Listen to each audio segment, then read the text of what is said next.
यो WhatsApp guys, क्या हाल है आप सभी के। आई होप आप सभी लोग बढ़िया हो गए थे। यार बहुत टाइम हो गया कि मैंने वन पीस पे वीडियो नहीं बनाया था। तो आज मैं वन पीस पे वीडियो बनाने वाला हूँ और मैं प्रॉमिस करता हूँ कि मैं पूरी वन पीस, जैसे कि मैंने अभी तो पूरी वन पीस देख ली है, ठीक है। तो अभी से जहाँ से मैं जिस एपिसोड से स्टार्ट करूँ और मैं पूरा एपिसोड कवर करने की कोशिश करूँगा। या तो ये इस वीडियो में होगा या तो इसके अगले वीडियो में। 2 वीडियो से ज़्यादा मैं नहीं लेने वाला हूँ पूरे वन पीस को कवर करने के लिए। उसके बाद मैं कोशिश भी करूँगा कि मैं वन पीस के मांगा को भी एक्सप्लेन करूँ, ठीक है। तो आई होप आप सभी लोग वीडियो देखोगे। तो चलिए स्टार्ट करते हैं विदाउट एनी फर्दर डिले। अगर आप चैनल पर नए होना है तो प्लीज़ चैनल को सब्सक्राइब कर लो और बेल आइकन को ज़रूर से दबा देना। एपिसोड का नाम है bonnie lamentation, darkness lurking on the future. यहाँ पे हमें साइबर पोल एजेंट्स को दिखाया जाता है जो कि बैठ के डिस्कस कर रहे होते हैं कि हमें अभी क्या करना चाहिए। उसके बाद यहाँ पे जो हमारा कुक बोलते हैं कि देखो ध्यान से सुनो, यहाँ पे सिर्फ एक वेगा पंख है। लेकिन यहाँ पे वो बताता है कि सिर्फ एक ही वेगा पंख है पूरी दुनिया में, लेकिन वो इतना ज़्यादा बिजी होता है क्योंकि वो एक बहुत बड़ा साइंटिस्ट है। तो उसके पास दूसरे काम करने के लिए मतलब टाइम नहीं बचते हैं, ताकि अगर वो दूसरे काम करेगा तो रिसर्च कब करेगा। तो इसलिए उसने अपने और दूसरे हेल्प्स के लिए उसने क्या किया कि अपने आप को 6 हिस्सों में बदल दिया। और वो बताता है कि ये 6 हिस्सों का नाम होता है, और ये 6 हिस्से को ज़्यादातर अपने आप को सैटेलाइट्स बुलाता है। और 6 हिस्सों का नाम होता है योग, एटलस, पाइथागोरस, एडिसन, लिलिथ और शाका। यहाँ पे पहला जो पंख रहता है उसका नाम शाका होता है, दूसरे पंख का नाम लिलिथ होता है, तीसरे पंख का नाम एडिसन होता है, चौथे पंख का नाम पाइथागोरस होता है, पांचवें पंख का नाम एटलस होता है और छठे पंख का नाम यॉर्क होता है। वो बताता है कि इसी अदर वर्ड्स में हम लोग अगर देखा जाए तो इसको हम सैटेलाइट्स कहते हैं, और यही सैटेलाइट्स इनके लिए वर्क करते हैं। यहाँ पे जो लूशियो होता है वो बताता है कि यार पे जीनियस होना भी कितना ज़्यादा साथ रहते हैं, वो अपने आप को इतने सारे हिस्सों में बदल दिया। ये तो बहुत अजीब बात है। और बताता है कि जो उसके कैट्स हैं, यहाँ पे कैट्स इस सेराफिम को कह रहा है क्योंकि इन लोग को एक मिशन मिला है कि जो सेराफिम है वो वापस एगहेड आइलैंड पे लेके जाए। और यहाँ पे सेराफिम ये कैट जो बोल रहा होता है वो सेराफिम को कह रहा रहता है और कहता है कि यार ये सेराफिम को भी जो भेजना बहुत ज़्यादा सर दर्द है। और यहाँ पे वो बताता है कि अभी हमें क्या करना है, पूरे वेगा पंक्स को मारना है। यहाँ पे जो स्टूसी होती है वो कहती है कि देखो जिसको तुम मारने जा रहे हो ना वो वर्ल्ड का सबसे जीनियस साइंटिस्ट है, इसलिए हमें इसको सीरियस लेना चाहिए। लूशी बताता है कि हमें वेगा पंक को मारने का ऑर्डर मिला है, इसका मतलब ये उस लुलूज़ा किंगडम से कुछ रिलेटेड है क्या। तो यहाँ पे लोग डर जाते हैं और कहते हैं कि देखो यार इसके बारे में बात मत करो। उसके बाद हमें अगर एड का नाम दिखाया जाता है। यहाँ पे जो जिम्बे रहता है वो एटलस को पूछता है कि क्या तुम वेल नोन वेगा पंक हो। तो वो बोलती है कि हाँ मैं वेगा पंक ही हूँ। और यहाँ पे जो रूफी होता है बैठ के पूरा खा रहा होता है। उसके बाद यहाँ पे जो एटलस होती है वो बताती है कि क्या तुम सेटिस्फाई हो चुके हो। तो सब लोग बोलते हैं कि हाँ हम लोग हो गए हैं, क्योंकि वो फूड मशीन है, बहुत सारा खाना निकालते हैं, बहुत ज़्यादा खाना निकालते हैं और हम उसको खाते हैं। लूवी बोलता है कि ये मशीन मुझे पहले मिल जाती तो बहुत अच्छा रहता, जिस पे चॉपर बोलता है कि सांजी को इससे गुस्सा आएगा क्योंकि सांजी हमारा कुक है। यहाँ पे एटलस कहती है कि तुम लोग ने इतना ज़्यादा खाना खा लिया है कि तुम्हारा पेट जो है फटने वाला है। फिर वहाँ पे एक डॉग आता है जिसका नाम होता है रिसाइकलिंग। उसका काम ये रहता है कि जितने भी कचड़े हवा पड़े वो उसको साफ करता है। तो लूफी क्या करता है, लूफी एक उसके ऊपर कचरा मार के मार देता है, जिससे वो रिसाइकलिंग जो बहुत ज़्यादा गुस्सा हो जाता है और उन लोग पे अटैक करने लग जाता है। तो एटलस बताते हैं कि इसका काम ये है, और ये जो भी कचरा करता है वो उसको टॉलरेट नहीं करता है। तो यहाँ पे लूफी कहता है कि यार तुम्हें पहले बताना चाहिए था। और फिर एटलस वहाँ से चले जाती है और कहती है कि तुम लोग अपना स्टे यहाँ पे एंजॉय करना। उसके बाद लूफी क्या कहता है, लूफी उन लोग को शुक्रिया अदा करता है। लूफी कहता है कि शुक्रिया तुम्हारा हमें फूड देने का। और वो वहाँ से चले जाती है। जहाँ पे बहुत सारे लोग भी आ रहे होते हैं एगेन आइलैंड पे, जिस पे जो हमारी बोनी रहती है वो बताती है कि ये रिसर्चर्स है जो यहाँ पे काम करते हैं। और लूफी गलती से घुस जाता है ऑटोमेटिक फैशन मशीन में, जहाँ पे वो उसको क्लोथ्स पहनाते हैं और वो कुछ भी बटन दबाने लग जाता है और बटन दबाने ही जैसे लूफी को अंदर घसीट ले जाता है और लूफी एकदम ज़्यादा तैयार हो जाता है। अब ये सब देख के सब लोग जाते हैं और अपना अपना कपड़ा पहन लेते हैं। बोनी रहती है वो कहती है कि मैं एक वेपन ढूंढने जा रही हूँ और वेगा पंक को मैं ट्रैक डाउन करूंगी और उसको मारूंगी। और उन लोग को बोलती है कि तुम लोग भी संभल के रहना। और यहाँ पे जो लूफी रहता है वो कहती है कि ठीक है यार, थैंक यू फॉर एवरीथिंग। उसके बाद वहाँ पे कुमा दिखने वाला एक पुलिस आ जाता है और वो देखने लग जाता है। लूफी कहता है कि ये क्या हम लोग को ढूंढ रहा है। और जो कुमार रहता है वो एकदम ध्यान से सब लोग को स्कैन कर रहा रहता है। और उसके बाद वो उन लोग को दौड़ाने लग जाता है और उन लोग सब भागने लग जाते हैं। कुमार बीम भी फायर करता है उन लोग के ऊपर। और लूफी कहता है कि अगर हमने इससे फाइट नहीं करे तो हम लोग बहुत ज़्यादा अपने आप को डेंजर में पालेंगे। लूफी कहता है देखो हम लोग पायरेट्स हैं, अगर हम लोग अपना आपका सेल्फ डिफेंस नहीं करेंगे तो हम कैसे पायरेट्स हैं। और उसके बाद होता है चलो अब मैं इसको थोड़ा सबक सिखाने वाला हूँ, जिस पे वो लेजर भी मारने लग जाता है। तो लूफी उसको पंच भी नहीं कर पाता है, जिस पे बोनी रोने लग जाती है और कहती है कि वो मेरे फादर है। और सब लोग एकदम ज़्यादा शॉक हो जाते हैं और उन लोग को लगता है कि क्या तुम्हारे फादर एक इंसान से साइबॉर्ग में बदल दिए गए हैं। और वो फिर फ्लैशबैक आने लग जाता है कि बोनी अपने डैडी के साथ टाइम स्टे कर रही होती है, तो बोनी रोने लग जाती है और कहती है कि प्लीज़ मेरे बाप को मत मारो, मेरे बाप को मतलब हर्ट मत करो। और यहाँ पे लूफ़ी जो रहता है वो कहता है कि नहीं यार, वो तुम्हारा पापा नहीं है, वो एक पैसिफिस्ट है और वो उसके ऊपर लेज़र बीम करने वाला था। तो लूफ़ी जाके उसको बचा लेता है। उसके बाद यहाँ पे हमें नेक्स्ट सीन दिखाया जाता है एक सर्टेन सी एरिया न्यू वर्ल्ड में, जहाँ पे लॉ का पांडा दिखाया जाता है। पांडा के क्रूमेट जहाँ पे लोग आराम कर रहे रहते हैं, चिल कर रहे रहते हैं। और उसके दोस्त लोग आके कहते हैं कि बेपो ये तुम्हारा जॉब है, तुम्हें यहाँ पे जॉब करना है, ठीक है। और तो बेपो कहते हैं कि देखो मैंने पहले ही अपनी जॉब फिनिश कर दी है, मैंने जो भी क्लीनिंग एरिया जिसका मैं इंचार्ज था, मैंने उसको सबको क्लियर कर दिया है और अब मैं यहाँ पे सनबाथ ले रहा हूँ अच्छे से। जिस पे ट्राफल्गर लॉ यहाँ पे देख रहा रहता है और वहाँ पे आ जाता है ब्लैक बियर्ड। और ब्लैक बियर्ड रहता है, वो ब्लैक बियर्ड कहता है कि अब कोई भी भागने का रास्ता नहीं है, और ये ब्लैक बियर्ड लॉ को कह रहा होता है। यहाँ पे हमें ब्लैक बियर्ड्स के बहुत सारे वो दिखाए जाते हैं क्रू मेंबर्स, जिसमें एक होता है वेन ओग्रे जो कि वाफ्रा फ्रूट खाया होता है। एक स्ट्रॉन्गर नाम का पायलट होता है, उसने हॉर्स फ्रूट खाया होता है जो मिथिकल टाइप का होता है और उसका मॉडल पेगासस होता है। ब्लैक बियर्ड जो रहता है हमें दिखाया जाता है emperor of the sea Blackbeard Marshall D Teach, जिसकी बाउंटी होती है 3.9 बिलियन, अप्रॉक्सीमेटली 4 बिलियन इसकी बाउंटी है। और वो कहता है, ब्लैक बियर्ड कहते हैं कि चलो अब पार्टी शुरू करते हैं।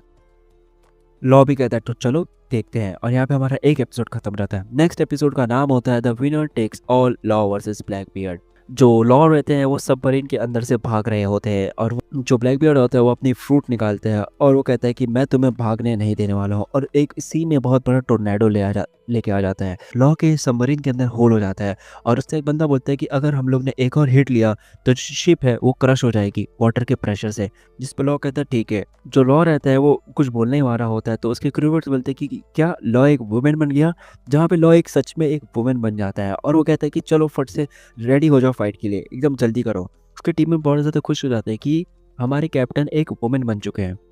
जिस पे लॉ बोलता है कि यार अब क्या हो गया, अब मैं बहुत ज़्यादा महसूस कर रहा हूँ कि मैं थोड़ा वीक हो चुका हूँ और मेरे को क्या हो गया है। जिस पे उसके दोस्त लोग रहते हैं वो बहुत उसको ज़्यादा क्यूट कह रहे रहते हैं कि कैप्टन बहुत ज़्यादा क्यूट है। जिस पे लॉ कहते हैं कि अगर ये सब तूने बंद नहीं किया तो मैं तुम सबको बहुत मारूंगा। जिस पे लोग डर जाते हैं और उसके जितने भी अंदर दोस्त होते हैं ना वो सब वुमेन्स में बनना स्टार्ट हो जाते हैं। अब लॉ कहता है कि देखो मैंने कुछ ना कुछ सीखा है, अब मैं क्या करूँगा, मैं इस इन्फेक्शन को अच्छे से ठीक करूँगा। और वो बहुत ज़्यादा ताकत लगाने लग जाता है और वो अपने आप को बदल लेता है अपने रियल फॉर्म में, और सब लोग सरफेस पे आ जाते हैं, ठीक है। उस इन्फेक्शन वाले मैन का दिखाया जाता है नाम, और वो कहता है कि जिसने लॉ को एक वुमन बनाया था, वो कहता है कि 3 बिलियन बाउंटी वाला लड़का ही ये कर सकता है।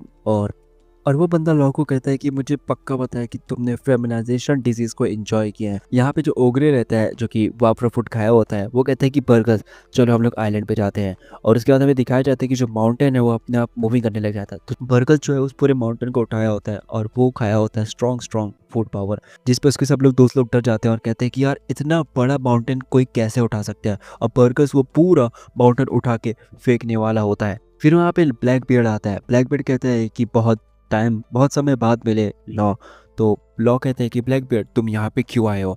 यहाँ पे भी ब्लैक बियर्ड कहते हैं कि यार इतने ज़्यादा मीन मत बनो, हम दोनों ही वर्ल्ड जनरेशन के मेंबर्स हैं। तो वो ब्लैक बियर्ड जो रहता है वो एक घोड़े पे बैठा रहता है, और ब्लैक बियर्ड का वजन इतना ज़्यादा होता है कि जो उसका कैप्टन होता है वो भी कह रहा होता है कि यार ये बहुत ज़्यादा भारी है, और वो घोड़ा गिरने लग जाता है। और ब्लैक बियर्ड कहता है कि मुझे पता था या तो स्ट्रॉ हेड, या तो तुम, या तो किड, तीनों में से कोई ना कोई एक यहाँ पे ज़रूर आएगा लैंड ऑफ वानो के बाद। और ब्लैक बेट कहते हैं कि मुझे बिलीव ही नहीं होता कि काइडो और बिग बॉम हार चुके हैं। यहाँ पे जो पूरा वर्ल्ड है वो पूरा अपसाइड डाउन हो चुका है। अपसाइड डाउन मतलब होता है पूरा पलट चुका है। और ब्लैक बेट कहता है कि मुझे पता है काइडो के पास वो था, है कि नहीं। और वो ब्लैक बेट काइडो के पास कितना था और अब तुम्हारे पास कितना है। अगर आप लोगों को समझ नहीं है कि यहाँ पे किसकी बात हो रही है, तो यहाँ पे बात हो रही है रोड पॉनिक्लिफ्स की। और वो बोलता है, ब्लैक बेट कहता है कि मैं पूरे के पूरे रोड पॉनिक्लिफ्स तुमसे ले लूँगा। और ब्लैक बेट बताता है कि कंडीशन सेम है मेरे और तुम्हारे लिए। और ब्लैक बेट ये भी कहता है कि अब कुछ भी हो जाए यहाँ से कोई भागने का रास्ता नहीं है। और ब्लैक बेट एकदम ज़्यादा गुस्से में उसको देख रहा होता है। जो लॉ रहता है वो कहता है कि अपने दोस्त लोगों को बोलता है कि तुम भागो, मैं उसको संभालता हूँ। और लॉ अपने 2 मेंबर को कहता है कि फट से तुम लोग सी के अंदर जाओ, मैं इसको संभालता हूँ। और लॉ यूज़ करता है री रूम एम्पटेड, और वो जो घोड़ा होता है वो उसको बीच में से स्लैश कर देता है, जिस पे ब्लैक बेट नीचे गिरने लग जाता है। फिर ब्लैक बेट यूज़ करता है ट्रैमर, क्रश, और बहुत ज़्यादा ही पूरे स्पेस को डिस्टॉर्ट कर देता है। और लॉ और वो दोनों में बहुत ज़्यादा फाइट होती है, बहुत तगड़ी वाली। लॉ के दोस्त यहाँ पे भागने की तैयारी कर रहे होते हैं। लॉ एक बहुत बड़ी तलवार बनाता है अपने डेविल फ्रूट के पावर से और ब्लैक बीट के अंदर घुसा देता है। और ब्लैक बीट कहता है कि यार देखो मुझे इसके जरा भी हर्ट नहीं हो रहा है, लेकिन तभी लॉ उसके अंदर इलेक्ट्रिक शॉक लगाता है और ब्लैक बीट के अंदर पूरे पूरे बदन में इलेक्ट्रिक शॉक दौड़ आता है। यहाँ पे जो वापा फूड का यूजर होता है वो कहता है कि फिर ब्लैकबीयर्ड को कहता है, देखा मैंने कहा था अगर तुम बिना सोचे समझे हमला करोगे तो तुम्हारे साथ ऐसा ही होगा। और ब्लैकबीयर्ड गिरने लग जाता है। तो क्या कर वो अब तक को टेलीपोर्ट करता है और ब्लैकबीयर्ड के पास आता है और ब्लैकबीयर्ड से कहता है कि क्या तुम्हें शिप पे जाना है। तो ब्लैकबीयर्ड कहता है नहीं, मुझे बस नीचे लेके चलो। उसके बाद वो उसको नीचे लेके जाता है और ब्लैकबीयर्ड और लॉ आमने सामने होते हैं और ब्लैकबीयर्ड इसको देख के बहुत ज्यादा हंसता है। फिर लॉ कहता है कि तुम्हारे जितने भी टॉप ऑफिसर्स है वो सब पावर यूजर्स है, मतलब डेल्ट पावर यूजर्स है। तो इसका मतलब है कि वो सी के अंदर, तो वो पानी के अंदर नहीं जा सकते हैं और बहुत ज़्यादा डेविल फ्रूट के पास वीकनेस से ज़्यादा एडवांटेजेस हैं। और यहाँ पे ब्लैकबीयर्ड के शिप के अंदर हमें दिखाया जाता है कि जो 3 आंख वाली बंदी होती है जो बिग मॉम की बेटी होती है वो भी वहाँ पे होती है। फिर हमें दिखाया जाता है कि ये यहाँ पे कैसे आई है, क्योंकि ब्लैक बियर्ड बिग मॉम के पास गया था जब बिग मॉम वहाँ पे नहीं थी। बिग मॉम कहाँ पे थी? बिग मॉम हमारे वानों में थी। तो ब्लैक बियर्ड वहाँ पे आया था और सबको फ्रीज कर दिया था और ककाओ आइलैंड पे वो गया था। ब्लैकबीयर्ड ककाओ आइलैंड पे जाता है और वहाँ पे बहुत सारे लोग उससे लड़ते हैं, लेकिन कोई भी उससे जीत नहीं पाता क्योंकि वहाँ पे उन लोग बहुत ज़्यादा ताकतवर होते हैं और उसको चुरा लेते हैं। और वहाँ पे हमें कुजान भी दिखाया जाता है जो कि बहुत ज़्यादा ही अपने डेल्ट फ्रूट का यूज़ करके सबको बर्फ़ में कन्वर्ट कर रहा होता है और सब बहुत ज़्यादा डर जाते हैं। और उनका गोल ये था कि वो पुडिंग को किडनैप करें। पुडिंग कहती है कि मुझे पता है तुम मेरे साथ क्या करना चाहते हो, लेकिन मैं वो तुम्हें वो सब करने नहीं देने वाली। यहाँ पे नेवी हेडक्वार्टर्स पे बताया जाता है कि ब्लैक बियर्ड और लॉ दोनों क्लैश कर रहे हैं न्यू वर्ल्ड में, तो जिसपे हमें अकाइनो को दिखाया जाता है और अकाइनो कहता है कि एडमायरल ऑफ द फ्लीट बनना बहुत ज़्यादा फ्रस्ट्रेटिंग है। यहाँ पे हमारे वापिस से सीन शिफ्ट होता है और ब्लैक बियर्ड को दिखाया जाता है और ब्लैक बियर्ड कहता है इंटरेस्टिंग, अब लड़ने हमें मज़ा आएगी। और दौर में बहुत बड़ी वाली फाइट होती है और ब्लैक बियर्ड कहता है कि तुम्हारा जो पावर है बहुत ज़्यादा ताकतवर है और लॉ वो दोनों में फाइट हो रही होती है। लॉ एक और रूम बनाता है और ब्लैक बियर्ड को उस रूम के अंदर ले लेता है, लेकिन जैसे ही उसको मारने जाता है ब्लैक बियर्ड अपनी black vortex devil fruit use करता है और उसको लॉ को पूरी तरीके से उसके अंदर समा जाता है। नेक्स्ट एपिसोड का नाम है the mystery deepens Egghead labs. यहाँ पे लूफी पूछ रहा होता है कि क्या सच में वो तुम्हारा बाप है, जिस पे बोनी कहती है हाँ भाई वो मेरा बाप ही है, मैं तुमसे झूठ क्यों बोलूंगी। तो इसमें चॉपर कहते हैं कि अच्छा तो तुम इसीलिए वेगापंक को यहाँ पे देखने आई हो। तो बोनी बोनी मतलब एकदम ज़्यादा बार बार बीच में रुक रही होती है, जिस पे लूफी कहता है कि यार तुम क्या कर रही हो, हमें आपसे फट से यहाँ से जाना है। और वो उसको पकड़ लेते अपने हाथ से, जिनमें कहता है कि हमें इसको फोर्स से रोकना पड़ेगा। और लूफी बोलता है कि हाँ सही में। और बोनी को कहते हैं कि यार तुम अपनी थोड़ी देर के लिए आग बंद कर लो, मैं फट से इसको निपटा दूंगा। और बताता है कि ये पैसिफिस्टा डिफरेंट है, ठीक है। जहाँ पे बोनी चिल्ला रही होती है यार मेरे बाप को मत मारो। अरे भाई मारेंगे तो तेरी ही ले लेंगे ना, वो मतलब कुमा ले लेगा ना।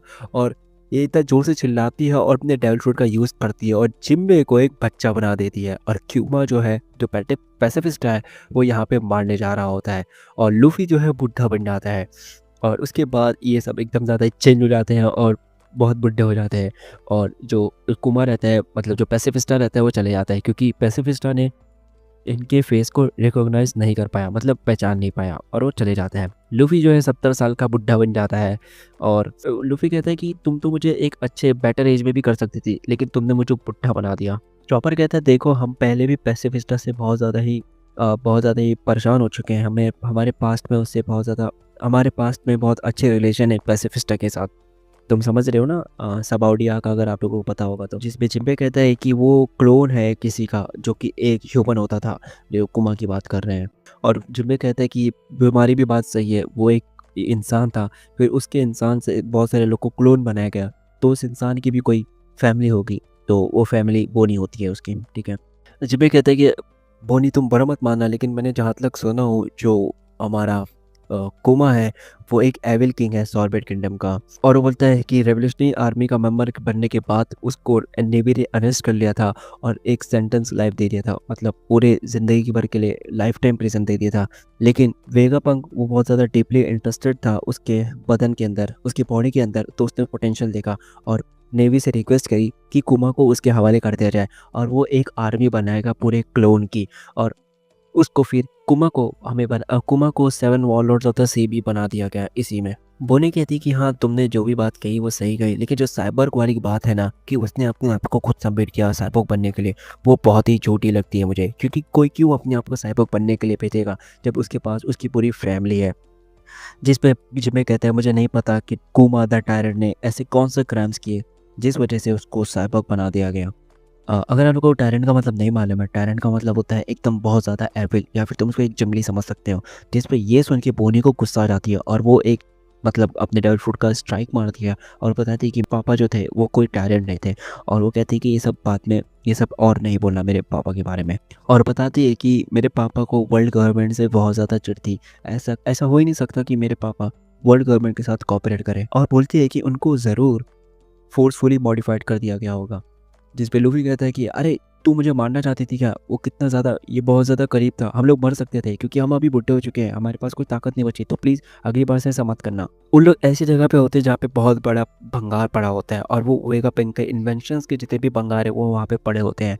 और बोनी कहती है कि मैं इनमें से कुछ भी यूज़ कर सकती हूँ और वेगापंक को मार दूँगी। बोनी कहती है कि मेरे पापा एक स्पेशल ट्राइब से थे, लेकिन इसका मतलब ये नहीं है कि किसी को मेरे पापा का राइट्स मिल गया है उनको मॉडिफ़ाई करने का। ये कोई सेंस नहीं बनता। सीन चेंज होता है, हमें उस वक़्त का सीन दिखाया जाता है। वो बहुत बड़े रोबोट में सनी शिप लेके जा रहे होते हैं, एक रोबोट होता है। तो सब कहता है कि अगर हम लोग लूफ़ी और चॉपर को बताएँगे कि एक बड़े से रोबोट ने हमारी पूरी शिप को कैरी करके यहाँ से वहाँ लेके जा रहे हैं, तो उन लोग मेरे पे भरोसा नहीं करेंगे और वो ज़रूर हमसे बहुत ज़्यादा जेलस होंगे। हमें दिखाया जाता है पंग रिकॉर्ड्स, जो कि क्लाउड के ऊपर होता है और इसको हम बोलते हैं लैबोफेज़। और नीचे लैब ऑफिस के नीचे होता है फैक्ट्री लेवल, और फैक्ट्री लेवल को हम लोग कहते हैं फैब्रियो फेज, जहाँ पे वर्कर्स और रिसर्चर्स रहते हैं। और लिलित बताती है कि तुम्हारा कैप्टन भी वहीं कहीं मैसिंग कर रहा होगा, मतलब ये वहीं कहीं घूम रहा होगा। फ्रैंकी कहता है कि जोरो क्या तुम नहीं आओगे, और ब्रुक को भी कहता है। तो दोनों कहते हैं कि नहीं, मैं इस वुमेन पे ट्रस्ट नहीं कर सकता हूँ। यहाँ पे हमारा जो सांजी रहता है एज यूजुअल नामी और रॉबिन चान को बोलते हैं कि ये मैटर नहीं करता, मैं तुम दोनों के साथ रहूँगा। और ये एकदम लड़की वाली हरकत कर रहा होता है। और उन लोग भी इस आइलैंड का कपड़ा पहन रहे होते हैं। जो हमारा फ्रैंकी होता है वो सांजी से पूछता है कि बताओ मैं कैसा दिख रहा हूँ। तो जो सांजी होता है वो कहते हैं कि तुम एकदम ठरकी दिखे हो, तुम भले ही कौन सा भी कपड़ा पहन लो, तुम हमेशा ठरकी ही रहोगे। सांजी किसी को ठरकी कह रहा है, यार किस लेवल की आयरनी है ये। ज़ोरो कहता है कि ये वर्ल्ड गवर्नमेंट का आइलैंड है, तो क्या पता कोई भी आके हमें कब अरेस्ट कर ले। और जो ज़ोरो रहता है वो हमारे इसको जो जेली टाइप का बंदा है ना, वो कहता है कि देखो लैंड ऑफ वानो से हम लोग बहुत ज़्यादा पहले ही निकल चुके हैं, तो अब हमें तुम्हारी ज़रूरत नहीं है, तो तुम यहाँ से अभी चले जाओ। जिसमें जो जेली वाला इंसान रहता है वो कहता है कि हाँ मुझे पता है कि मैं अभी लैंड ऑफ वानो से हार चुका हूँ और एक कंडीशन भी बने रखा था, लेकिन मैंने ये तो नहीं कहा था ना कि मुझे तुम एक गवर्नमेंट आइलैंड पे लाके छोड़ दो, ऐसा मत करो, मुझे यहाँ से लेकर चलो प्लीज़। तो ज़ोरो रहता है अरे कोई बात नहीं। और ज़ोरो बोलता है कि हमारे कैप्टन की मदद करने के लिए भी शुक्रिया। मतलब ज़ोरो इस पे ज़रा भी ध्यान नहीं होने रहता है। तो जो हमारा ये बंदा रहता है, कारिबो नाम होता है इसका, ठीक है, मैं इसका नाम भूल गया था। इसका नाम जो कारिबो रहता है वो कहता है कि मैं तुम सबको बताऊंगा। भाई तुम लोग सोचो, ये फिशमैन आइलैंड से ये बंदा ना इन लोग के साथ ही है। अगर आप लोग देख रहे हो कि फिशमैन आइलैंड, तो फिशमैन आइलैंड आर्क से ये बंदा अभी तक एग हेड आइलैंड, जो कि सेकंड या थर्ड लास्ट आर के यहाँ तक है। भाई ओडा क्या कर रहा है, इसको क्यों इन लोग के साथ रख रहा है। और फिर जो ज़ोरो रहता है उसको वहाँ से भगा देता है।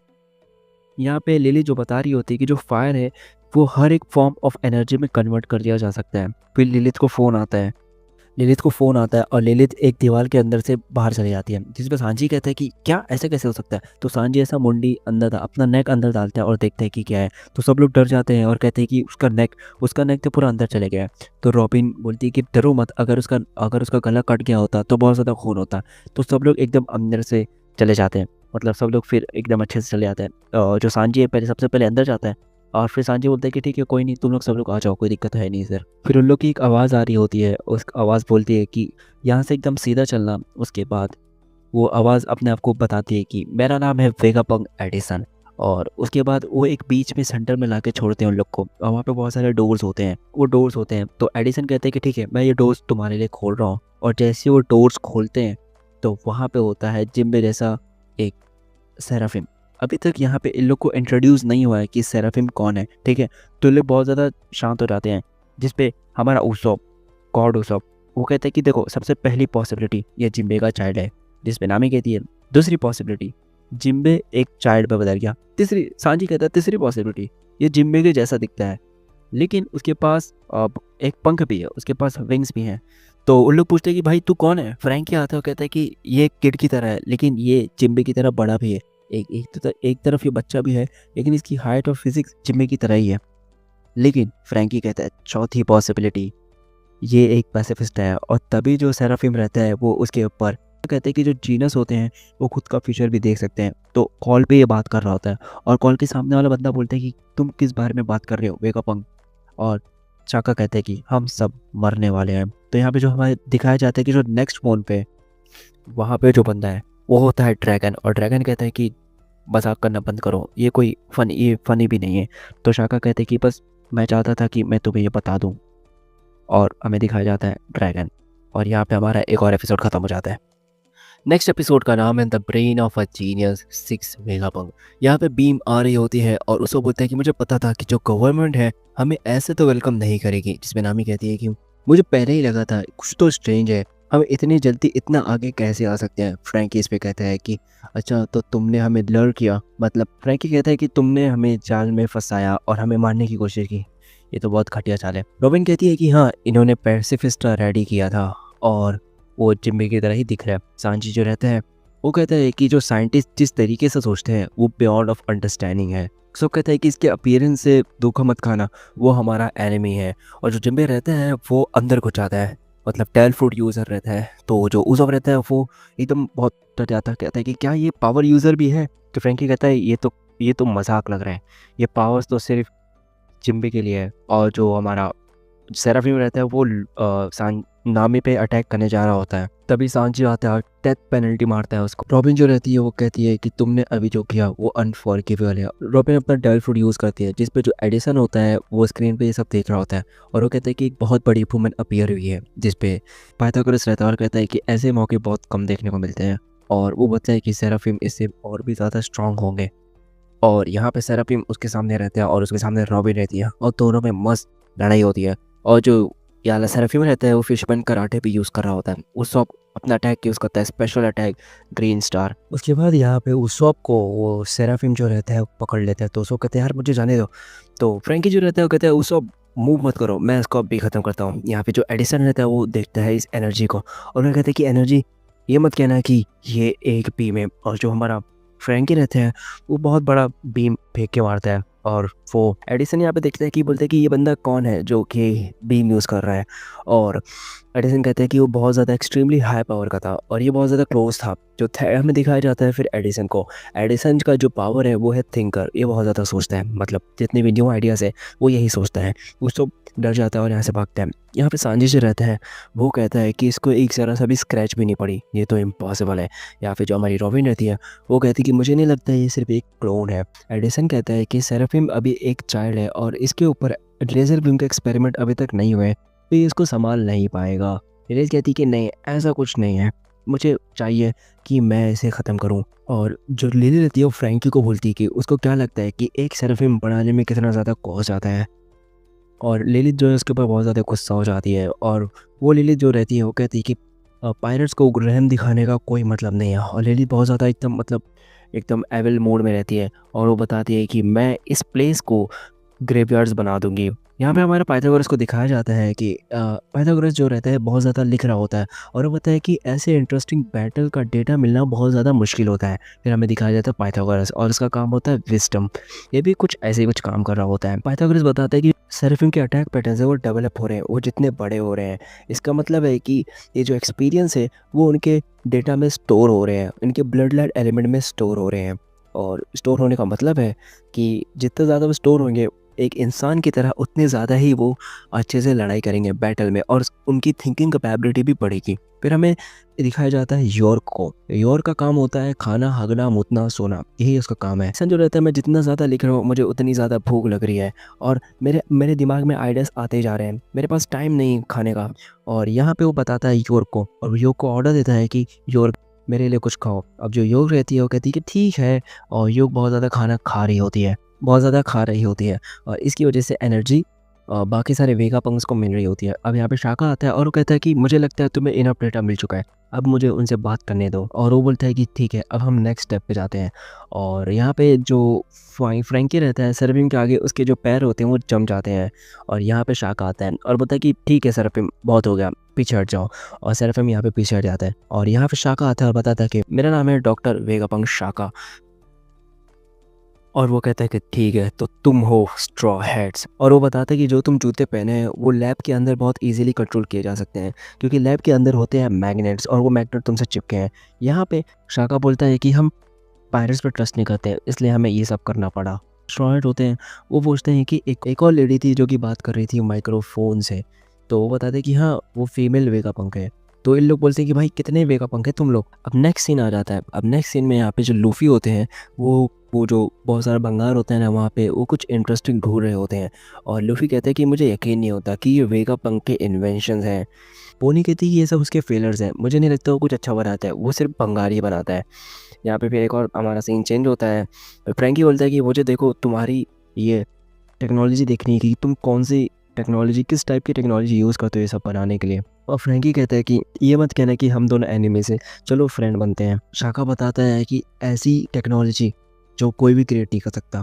तो बोलता है कि क्या हो अगर मैं तुम्हें कहूँ कि यहाँ पे एगहेड पे 900 साल पहले एक एडवांस किंगडम रहा करता था, क्या तुम उसको बिलीव करोगे? और नेक्स्ट सीन में जो लूबी होता है एक बड़े से रोबोट को देखता है और वो बहुत ज़्यादा खुश हो जाता है। वो एक जॉइंट रोबोट होता है। और यहाँ पे हमारा एक और एपिसोड खत्म हो जाता है। नेक्स्ट एपिसोड का नाम है a forbidden piece of history, a theory concerning a kingdom. ट्राइड कहते हैं कि क्या तुम ये कहना चाह रहे हो कि एक फ्यूचरिस्टिक सिटी 900 साल पहले यहाँ पे थी? तो वेगापन कहता है कि ये सिर्फ एक थ्योरी है, मुझे लगता है ये एक थ्योरी है। और वो बोलता है कि एक आदमी था जिसने अपनी लाइफ को रिस्क किया था और वो आर्कियोलॉजी पढ़ता था और उसने इस एंशिएंट किंगडम पे थोड़ा पढ़ाई करी और उसने कुछ मशीनरी देखी और उसने कुछ सर्टेन साइट पे मशीनरी देखी और इसने ये कंक्लूड किया कि यहाँ पे बहुत पहले एक एडवांस किंगडम रहता था। जिसमें रॉबिन कहती है कि क्या वो मशीन 100 ईयर्स वाइड में बना था। और रॉबिन पूछती कि तुम्हें और उसके बारे में क्या मालूम है? तो यहाँ पे वो सब और ये लोग जो रहते हैं वो कहते हैं कि रॉबिन, क्या तुम्हें भी इसके बारे में कुछ मालूम है? जो शाका रहता है वो रॉबिन से कहता है कि मुझे पक्का पता है कि तुम पिछले टाइम के बारे में नहीं सोचना रहोगे, लेकिन 22 साल पहले तुम्हारा बर्थ प्लेस ओहारा डिस्ट्रॉय कर दिया गया था एक नेवी के बस्टर कॉल के जरिए, क्योंकि ओहारा ने उस एंशिएंट किंगडम के एग्जिस्टेंस के बारे में पता लगा लिया था। वो था 100 ईयर वॉइड। जो 100 ईयर वॉइड है उसके अंदर बहुत बड़ी हिस्ट्री है और वो हिस्ट्री कंटेन करती है एक एडवांस किंगडम की वॉर को। और एडवांस किंगडम वर्सेस 20 किंगडम्स। अगर आप लोगों को नहीं समझ में आ रहा है, 100 ईयर वॉइड एक ऐसा सेंचुरी है जिस सेंचुरी को वर्ल्ड गवर्नमेंट ने इरेज कर दिया गया था। तो यहाँ पे वही बात कर रहा है कि वो एडवांस किंगडम जो था, एडवांस किंगडम की लड़ाई हुई थी 20 किंगडम से और वो 20 किंगडम आगे चल के वर्ल्ड गवर्नमेंट बनती है। तो बेसिकली इसका मतलब ये है कि world government versus ancient kingdom वहाँ पे हुआ था। और जो कोई भी इसको पढ़ने का चाहता है, जो कोई भी इस हिस्ट्री को पढ़ना चाहता है, वर्ल्ड गवर्नमेंट उसको फुल्ली इरेज कर देती है। और यही वजह से ओहारा को भी इरेज कर दिया गया था। जिस पे सांची कहता है कि इतनी बड़ी स्टोरी को मैं समझ नहीं पा रहा हूँ, क्या ये सच है? और वो बताता है कि लेकिन एक कटो को वेगापंक, अगर ओहारा ने बस्टर कॉल उसी की वजह से रिसीव किया था, इसका मतलब हमें भी ये बात पता चली है। और जो लोग को ये बात पता चलती है वो लोग को भी वो लोग को भी नेवी जो रहती है वो ख़त्म कर देती है। तो शाका कहता है कि हाँ, तुम सही कह रहे हो। तो सांजी एकदम शॉक हो जाता है और कहता है कि भाई हम लोग तुझसे ये सब पूछे ही नहीं थे, तो तुमने हमें ये क्यों बताया? जिसमें उसको रहता है वो कहता है कि हम सब भूल जाते हैं, जो भी हमने सुना हम सब भूल जाते हैं, हमें कुछ भी नहीं पता, हमें नहीं मरना है भाई नेवी के बस्टर कॉल से। जिसमें जो शाका रहता है कि देखो टेंशन मतलब, मैंने सिर्फ ये कहा ये एक थियरी हो सकती है। अगर ओहारा इसी थियरी की वजह से मरी है तो इसका मतलब है कि गवर्नमेंट जो है इसको सच मानती है। अगर गवर्नमेंट इसको सच मानती है तो कहीं ना कहीं कुछ ना कुछ तो हमसे छुपाया जा रहा है। यहाँ पे रॉबिन पूछती है ठीक है, तो तुम किसके साइड हो? तो शाका जो कहता है कि जो स्कॉलर्स थे ओहारा के, उसने इस थ्योरी के और ज़्यादा स्टडी करे और बहुत सारे मटेरियल्स निकाले। रॉबिन पूछती है कि शाका, तुम जिस पोजीशन पे हो, तो वर्ल्ड गवर्नमेंट ने तुम्हें इसके बारे में कुछ बताया था? तो शाका कहता है कि नहीं, मुझे वर्ल्ड गवर्नमेंट ने इसके बारे में कुछ भी नहीं बताया। भले ही मैं उनके साथ एफिलिएटेड हूँ, लेकिन अगर मैंने ज़रा भी मेंशन इस बात की कि वर्ल्ड सेंचुरी की, तो वो हमें मार देंगे। यहाँ पे लू उसो बोलते हैं कि भाई तो ऐसी बात है ना, तो हमें नहीं जानना है इसके बारे में। तो रॉबिन कहती है कि तुम्हें इसके बारे में पता कैसे चला कि वो किंगडम कैसे है। तो शाका इस पे कहता है कि ओहारा से जो हमें बुक मिली थी, इन्फॉर्मेशन पता चला है, और जो ओहारा का विल है वो हमेशा जिंदा रहेगा। यहाँ पे शाका पास्ट में लेके जाता है और कहता है कि उस दिन वर्ल्ड ने एक कन्फ्यूजन में हम सबको डाल दिया था कि ओहारा एक एकेडमिक आइलैंड जो most advance knowledge in the world वाला आइलैंड था, वो सिर्फ डिस्ट्रॉय हो गया। एक रात में वो सब खत्म हो गया। सिर्फ एक गर्ल बची थी और उसका नाम था रॉबिन। ओहारा के ऊपर ये एक्यूजेशन था कि वहाँ पे एविल ग्रुप रहते हैं स्कॉलर्स के, जो कि प्लान कर रहे थे वर्ल्ड गवर्नमेंट की गद्दी छीनने का। शाका कहता है कि बहुत महीनों बाद मैं वहाँ पे गया था, क्योंकि मैं जानता था प्रोफेसर क्लोवर को, आर्कियोलॉजी पढ़ता था वहाँ पे, और वही मेन हेड था ओहारा का। तो मैं गया था वहाँ पे अपनी श्रद्धांजलि देने। तो रॉबिन कहते हैं कि क्या तुम इसे जानते थे? तो कहता है कि हाँ, मैं इसको जानता था। वो ऑब्सेस्ड था 100 ईयर वर्ड्स के बारे में, और वो बहुत सारे एडवेंचर पे जाता था और वर्ल्ड में उस एडवेंचर के रिलेटेड डॉक्यूमेंट्स को देखता था। वो नेवी से बहुत ज़्यादा अरेस्टेड भी हुआ था और वो बहुत ज़्यादा भागता भी था, और वो फेमस हो गया था आर्कियोलॉजिस्ट के नाम से पूरे वर्ल्ड में।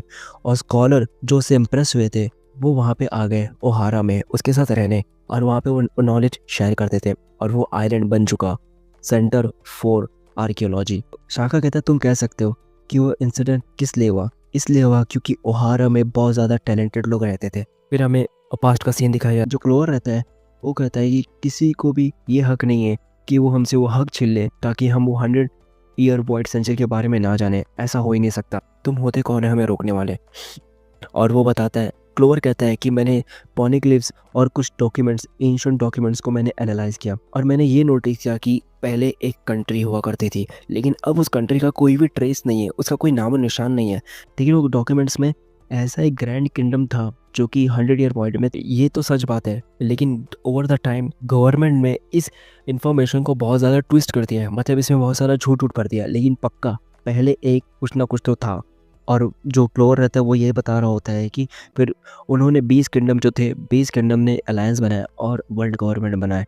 लेकिन जो एंशिएंट किंगडम थे उन्होंने पॉनिग्लिफ्स बनाया, और पॉनिग्लिफ्स वो सच लिखे, और वो पॉनिग्लिफ्स को पूरे ऑल अराउंड वर्ल्ड में स्कैटर्ड कर दिया। मतलब उस पॉनिग्लिफ्स को उन्होंने फैला के रख दिया ताकि जो पायरेट्स आगे आगे बने वो इस सच को जान सके। और क्लोवर कहता है कि सच में वो जो स्टोन्स जो पॉनिग्लिफ्स आज कहलाते हैं वो आज भी यहाँ पे हैं।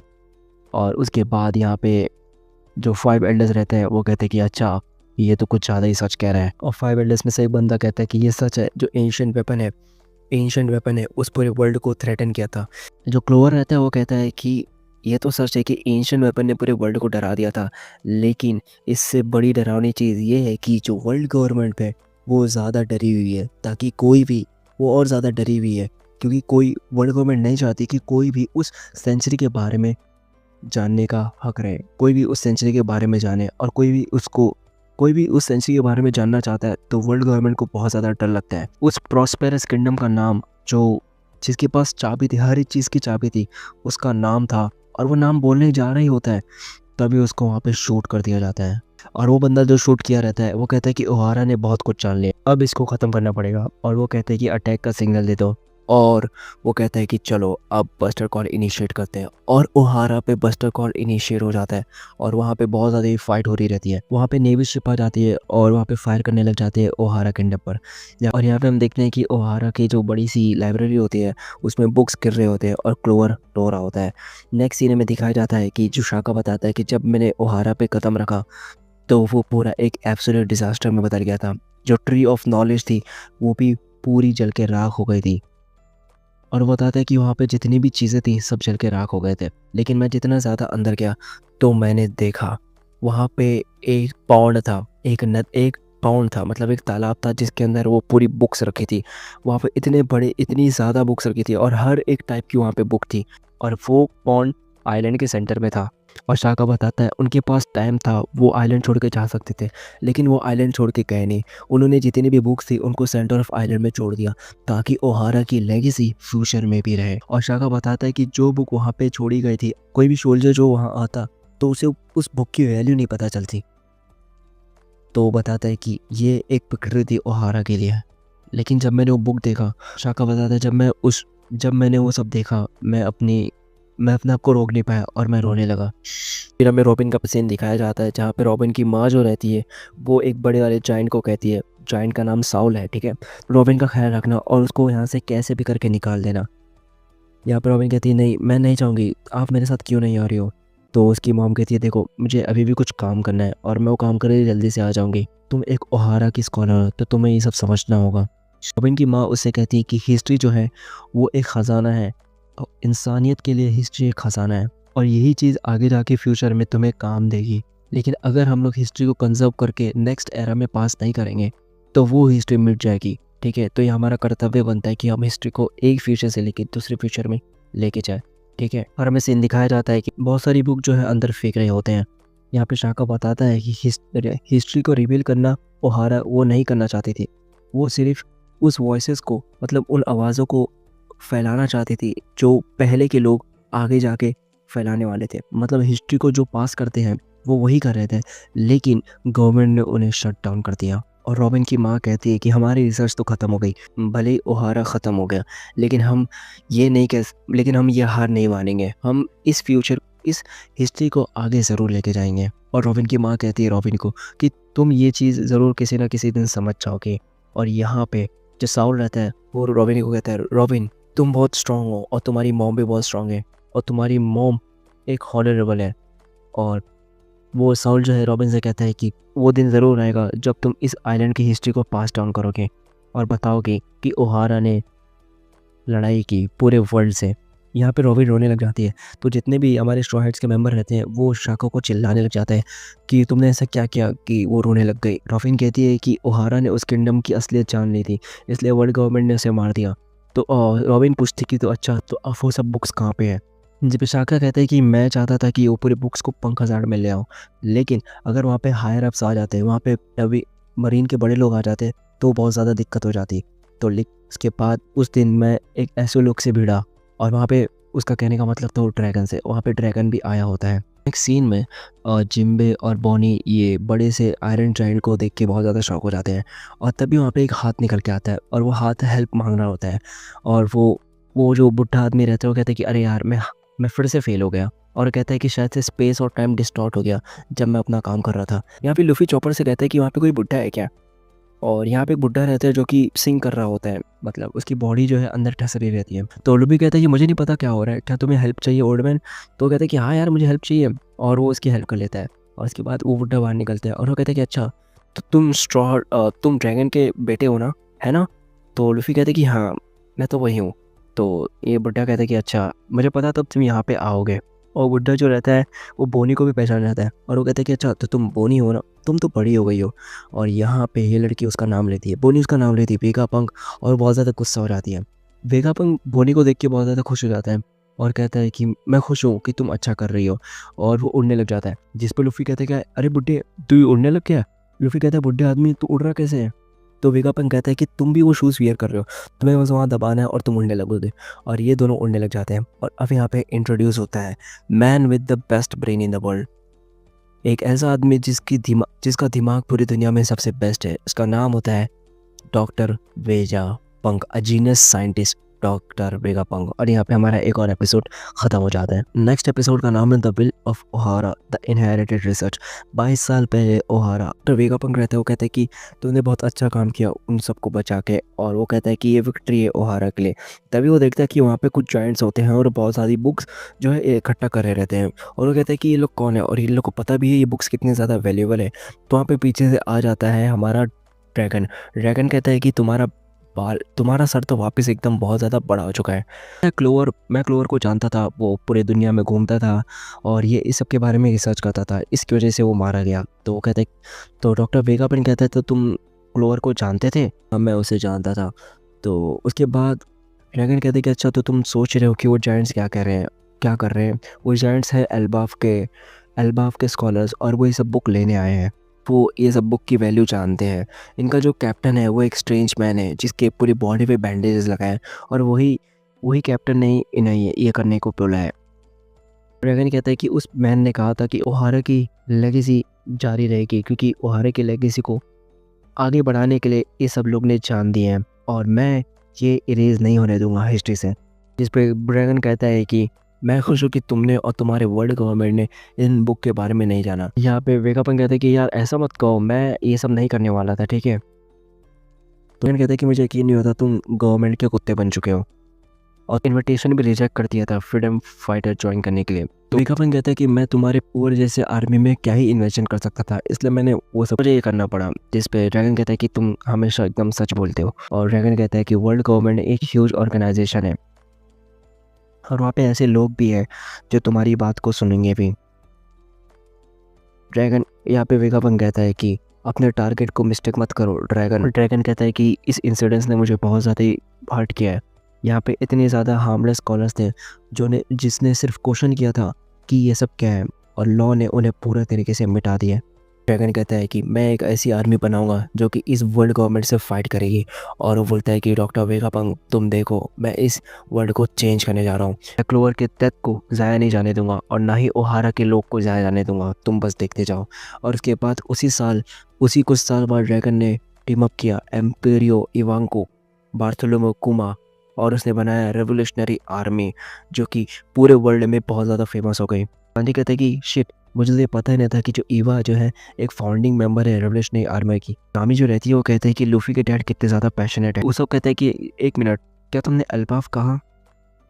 तरंगी जो रहता है वो कहता है कि ऐसा लग रहा है कि मेरा ब्रेन एक्सप्लोड होने वाला है, और बताता है कि कुमा ने हमें हेल्प क्यों किया, क्योंकि वो एक रेवोल्यूशनरी ऑफिसर था। हमें दिखाया जाता है पिछले सीन जिसमें जो कुमार रहता है वो कहता है कि मैं रेवोल्यूशनरी आर्मी का ऑफिसर हूँ और मेरे पास मेरी उनसे कनेक्शन भी है, और मैं चाहता हूँ कि तुम यहाँ से निकल जाओ। फिर यहाँ पे वो पूछता है, फिर फ्रैंकी पूछता है कि तुमने कुमा को मॉडिफाई क्यों किया। बताता है कि वो बुक जो है वर्ल्ड गवर्नमेंट के पास तो नहीं गई, फिर मैं एकदम सीक्रेटली अल्बाफ पे गया और मैंने उन सब डॉक्यूमेंट्स को पढ़ा, और उस डॉक्यूमेंट्स को पढ़ने के बाद मैं बहुत ज़्यादा शॉक हूँ, और वो डॉक्यूमेंट अब मेरे ब्रेन के अंदर है और मैं उसी पे रिसर्च कर रहा हूँ। यहाँ पे जो ड्रॉविन रहती है वो कहती है कि क्या मैं तुमसे एक बात पूछ सकती हूँ? वो स्ट्रेंज मैन जिसके पूरे बॉडी पे बैंडेजेस थे, कैप्टन ऑफ जायंट्स जिसने ओहारा से वो बुक निकाला था, क्या उस जायंट कैप्टन का नाम साउल था, है ना? और वो रोने लग जाती है। चाका कहते हैं कि ठीक है अब तुम मेरे पीछे आओ, कहता है कि मुझे कुछ तुम्हें दिखाना है। नेक्स्ट सीन यहाँ पे दिखाया जाता है, चॉपर बोलते हैं अच्छा अब तो तुम हो रियल वेगापंक। यहाँ पे जो बोनी रहती है वो कहती है कि तुम्हारे हेड को क्या हुआ, वो बहुत ज़्यादा बड़ा था लेकिन अभी एक लाइट बल्ब की तरह दिख रहा है। तो वेगापंक कहते हैं कि हाँ वो बहुत ज़्यादा बड़ा हो गया था तो मैंने उसको कट कर दिया। तो बोनी कहती है ऐसा मत कहो कि ये एक बाल है, वो तुम्हारा साल है, तुम इसे कैसे कट कर सकते हो? जिस पे वेगापंक कहते हैं कि हाँ तुम सच कह रही हो, जब मैं तुमसे मिला था वो एक जायंट के इतना हो गया था, लेकिन मैं अपने हेड को काट गया। तो चॉपर बोलता है कि तुमने अपने हेड को काट दिया लेकिन तुम जिंदा कैसे हो? तो वो कहता है कि मैं ब्रेन ट्रूथ यूज़र हूँ और एक ब्रेन मैन हूँ, मैं हर एक चीज़ को मेमोराइज़ कर सकता हूँ, कोई भी नॉलेज को, मेरे अंदर कोई भी लिमिट नहीं है। लेकिन इसका मतलब ये है कि जो मेरा ब्रेन है वो बढ़ता जाता है, बढ़ता जाता है, बढ़ता जाता है, क्योंकि डेटा कैपेसिटी मेरी बढ़ती है तो मेरा ब्रेन भी बढ़ता है। वो ब्रेन इतना ज़्यादा बड़ा होगा कि पूरी दुनिया में सबसे बड़ा ब्रेन मेरा था, और अभी भी वो ब्रेन बढ़ रहा है। लुफी कहता है कि तुमने अपना हेड काट दिया, क्या तुम चूती हो? कि मेरे साथ बजो मत समझे लिटिल ब्राट। फिर वेगापंक बोलता है कि जो एप्पल तुम्हें दिख रहा है ना वो एक एंटीना है, और वो बताता है कि वो आइलैंड के हाईएस्ट पॉइंट पे देखो, वहाँ पे जो पंग रिकॉर्ड्स लिखा है वही मेरा ब्रेन स्टोरेज है। और वो कहता है कि भले मैं कितना दूर हूँ लेकिन ये जो एंटीना है वो पंग रिकॉर्ड से कनेक्ट रहता है, और इसलिए मुझे कोई प्रॉब्लम नहीं होती है। चॉपर वेगापंक से पूछता है कि वेगापंक क्या तुम्हें मेडिसिन के बारे में भी नॉलेज है? कि हाँ भाई मुझे मेडिसिन के बारे में भी नॉलेज है। वेगापंक कहता है कि तुम कुछ थोड़ी देर पहले एक लड़की से मिले होगे जो अपने आप को वेगापंक कह रही थी, है ना? तो वो बताता है कि वो मेरी क्लोन है और मेरे पास ऐसे 6 क्लोन है। तो उन लोग बहुत ज़्यादा शॉक हो जाते हैं और कहते हैं कि एक शैडो क्लोन, क्या ये शैडो क्लोन जुत्सु है? मतलब यहाँ पे नारुतो का रेफरेंस है। और वो बताता है कि अपने फील्ड में एक्सपर्ट है, और वो बताता है कि शाका जो हमेशा काम रहता है और बहुत अच्छा बंदा है। और वो बताता है लिलिथ जो बहुत ज़्यादा गुस्से में होती है और हमेशा लड़ने के मूड में ही होती है। और वो बताता है एडिसन एक इन्वेंटर है। और पाइथागोरस के पास एक अच्छा दिमाग है। और एटलस जो कि उसका जॉब है वायलेंट होना, मतलब जो भी आइलैंड में मस्ती कर रहे हैं उसको ठिकाने लगाना, और उसका काम होता है ईट पूप स्लीप, ये बस इसका यही काम है। और ये 6 मिलके मेरी पर्सनैलिटी बनाते हैं, और हमेशा हर एक दिन हम सब लोग अपनी जो भी दिन के अंदर जितनी भी चीज़ें हुए उनको उस सैटेलाइट पे भेजते हैं। इसको ऐसा समझो जो हम गूगल फोटोज़ का यूज़ करते हैं ना, गैलरी में फ़ोटो लेते हैं, फ़ोटो लेने के बाद उसको वो करते हैं गूगल फोटोज़ में सेंड करते हैं, ऐसे ही मैकेनिज्म यहाँ पे यूज़ हो रहा है। और वो बताता है कि इसको तुम एक लाइब्रेरी की तरह समझो, अगर पूरे वर्ल्ड में कोई भी मेरी लाइब्रेरी एक्सेस कर सकता है तो इसका मतलब वो मेरे ब्रेन को भी एक्सेस कर सकता है। मेरे ब्रेन के अंदर मॉडिफिकेशन भी बहुत सारे लोग कर सकते हैं। था कि हम नॉलेज का समुंदर बना सकते हैं। मेरा ब्रेन बहुत कुछ है, मेरे ब्रेन में हमेशा कुछ ना कुछ चलता रहता है। फिर चॉपर ही बहुत ज़्यादा खुश हो जाता है और कहता है कि क्या इसका मतलब है कि मैं मेडिसिन के बारे में पूरे जितने वर्ल्ड में मेडिसिन है मैं उसके बारे में पढ़ सकता हूँ। कुमा जो रहता है वो कहता है कि तो ये इनकन्वीनियंट नहीं रहेगा क्योंकि बहुत सारी अलग अलग आइडियोलॉजी तुम्हारे ब्रेन के अंदर जाएगी। होनी रहती है, वो बहुत ज़्यादा गुस्सा हो जाती है और कहती है कि तुम साइंस के लिए और साइंटिफिक इंक्वायरी के लिए तुम हर एक चीज़ को सैक्रिफाइस करना चाहते हो और इसीलिए तुमने मेरे बाप को एक साइबॉग में बदल दिया और वो उसके ऊपर अटैक कर देती है। वेगापंग बहुत डर जाता है, बोलता है कि बोनी रुक जाओ, जो बीम सेबर तुम यूज़ कर रही हो एक फेलर है। वो कहता है कि बोनी शांत हो जाओ, अगर तुमने इसको मार दिया तो बहुत सारे लोग हैं जो तुम्हारे पीछे पड़ जाएंगे। बोनी कहती कि मेरे बाप को वापस बदल, नहीं तो अगर तूने यहाँ पे नहीं कहा तो मैं तुम्हारे यहीं पे मुंडी उड़ा दूंगी। और यहाँ पे जो वेगापंग कहता है कि देखो वो जो बीम सेपर तुम यूज़ कर रही हो बहुत सारे इंसेक्ट्स को अट्रैक्ट करते हैं और यहाँ पे बहुत सारे इंसेक्ट आ जाते हैं जिससे बोनी बेहोश हो जाती है। और जो लूफी रहते हैं बड़ा बीटल उसको दिखा रहा होता है कि भाई तू क्या कर रहे हो, बेहोश हो गई है, तो ऐसा मत कर, तो ऐसा मत कर।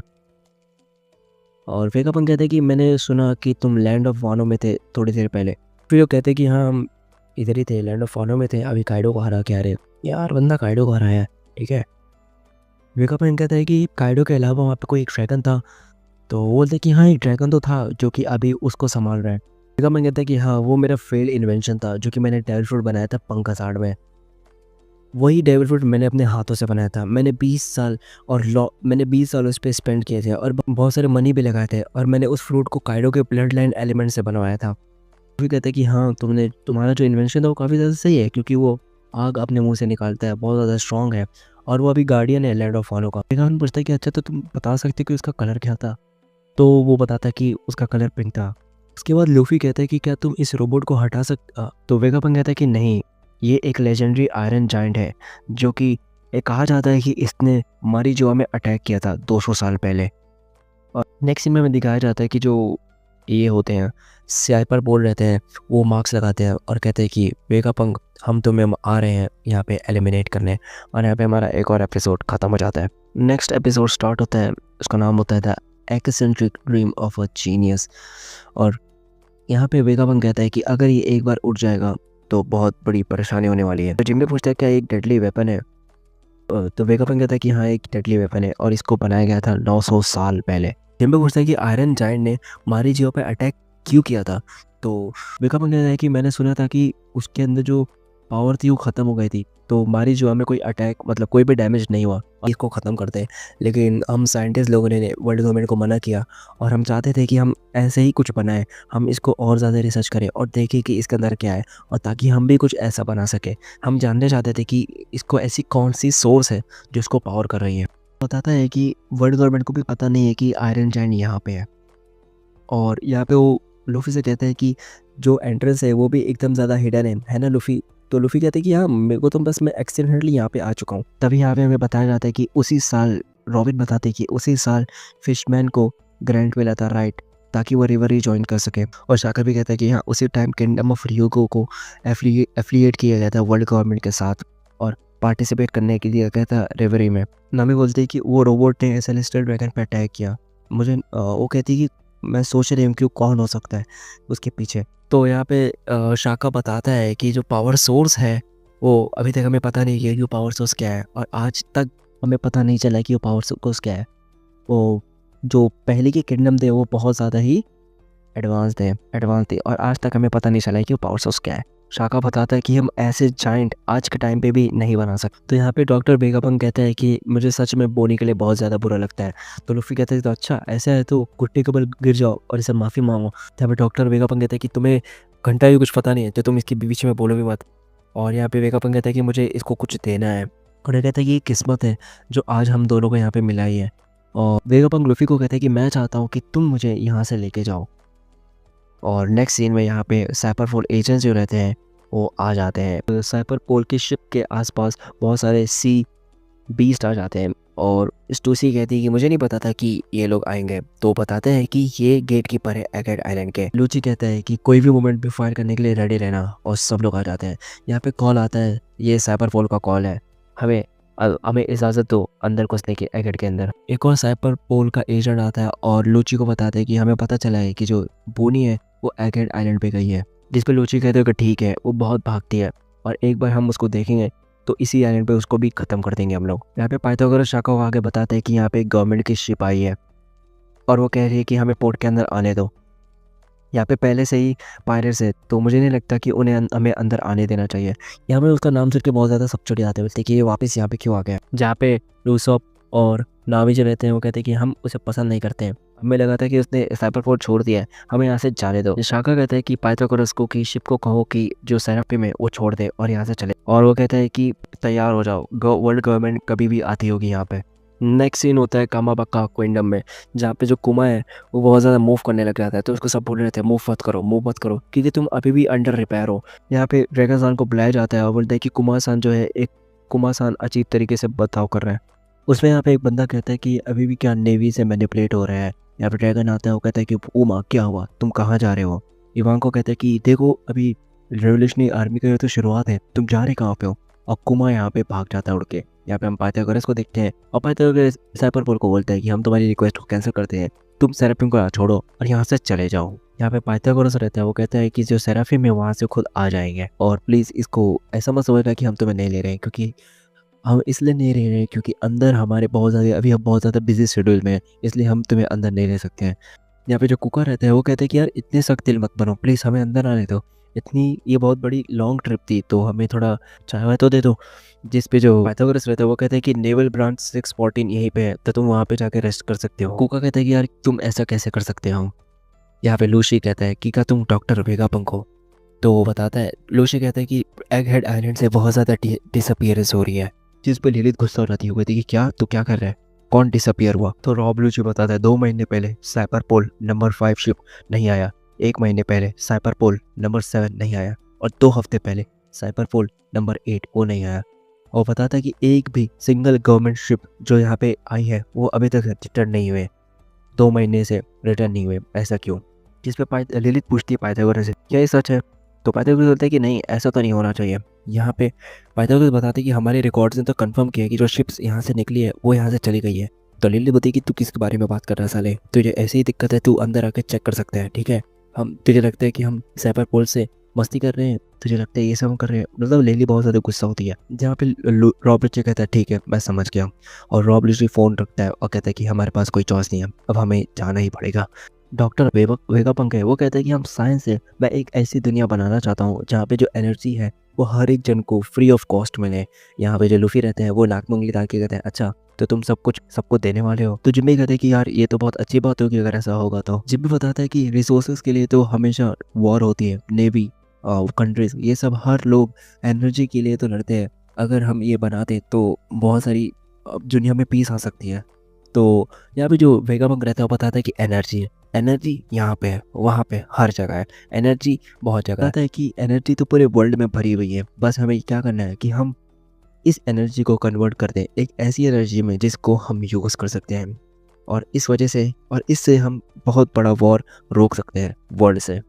और यहाँ पे जो हमारा वेगापंक रहता है वो बताता है कि वो बोलता है कि मुझे पक्का पता है कि साइंस एक ना एक दिन वहाँ पहुँच जाएगी। और लूफी नाक में उंगली डाल के मतलब एक I don't give a fuck वाला वो दिखाता है एटीट्यूड। तो वेगापंक कहता है कि तुम इंटरेस्टेड इसमें नहीं दिख रहे हो। लूफी कहता है कि ऐसी बात नहीं है, कोई भी अगर दूसरे इंसान को हैप्पी कर रहा है तो ये बहुत अच्छी बात है, एक एडमायरेबल बात है, लेकिन मैं कोई हीरो नहीं हूँ, ठीक है। तो लूफी कहता है ठीक है तो अब बताओ तुम यहाँ से क्यों जाना चाहते हो। तो वेगापंक कहते हैं मैं जितनी ज़्यादा एनर्जी बनाना चाहता हूँ मैं उतना ही पास जाता हूँ उस एंशिएंट एनर्जी के जो इस मैकेनिकल शोल्डर को पावर करती थी, और इस वजह से और वो कहता है कि मेरा एज अ नेचर मैं साइंटिस्ट हूँ, ठीक है, और इस वजह से मुझे और भी ज़्यादा अंदर घुसने का मन करता है, और मैं जितना अंदर ज़्यादा घुसूंगा तो मैं उतना ज़्यादा एंशिएंट हिस्ट्री को पढ़ते जाऊँगा, और ये मुझे ख़तरनाक लगता है क्योंकि ये मुझे ख़तरनाक लगता है और वर्ल्ड गवर्नमेंट मुझे मार देगी। तो वो कहता है कि वो बताता है कि मैं बहुत ज़्यादा डीपर गया इस हिस्ट्री को पढ़ते हुए। उसके बाद मैं घुस चुका फॉरबिडन हिस्ट्री में, और वो बताता है कि जो गवर्नमेंट है वो अब मुझे मारने जा रही है जैसे ओहारो को मारी थी। और यहाँ पे हमारा एक और एपिसोड खत्म हो जाता है। नेक्स्ट एपिसोड का नाम होता है preparation for interception Rob Lucci strikes. यहाँ पे जो रॉब लूची होता है वो कहता है कि ठीक है सब लोग रेडी हो जाओ इस शिप को छोड़ने के लिए, हम सेराफिम का पावर यूज़ करेंगे और एगहेड के अंदर जाएंगे, और जो सी बीस्ट रहेंगे वो ये शिप तोड़ देंगे। इससे जैसे लगेगा कि हम लोग यहाँ से चले गए हैं। तो कुछ लोग ये बात नहीं मानते हैं। तो रॉब लूची कहते ठीक है, अगर तुम्हें नहीं मानना है तो मत मानो, कोई भी तुम्हें ख़त्म कर सकता है, ठीक है। तो इसके बाद वहाँ पे एक्सप्लोजन हो जाता है। वेगापंक कहता है ठीक है। तो एक्सप्लोजन आउटसाइड द आइलैंड हुआ है और बताता है कि लगता है CP0 आ चुकी है। वो बताता है कि वो CP0 सिर्फ सेलेस्टियल ड्रैगन्स के लिए काम करती हैं। तो लूफी कहता है CP0 क्या वो CP9 नहीं है? तो हमारा ये बंदा बताता है, हमारा जिम्बे बताता है कि CP0 CP9 से बहुत ज़्यादा ऊपर है। वो बताता है कि जब वो लोग यहाँ पे आते हैं तो इसका मतलब है कोई मेजर हिस्टोरिकल इवेंट होने वाला है। यहाँ पे शाका जो रहता है वो देखता है स्क्रीन से कि उनकी शिप डिस्ट्रॉय हो चुकी है। पाइथागोरस बोलता है कि हमने उन्हें कहा था कि यहाँ से जाए, लेकिन उन्होंने बात नहीं मानी और उन लोगों ने पापा फ्रूट की मदद से एगहेड आइलैंड के अंदर घुस गए। इसका मतलब ये वॉर है।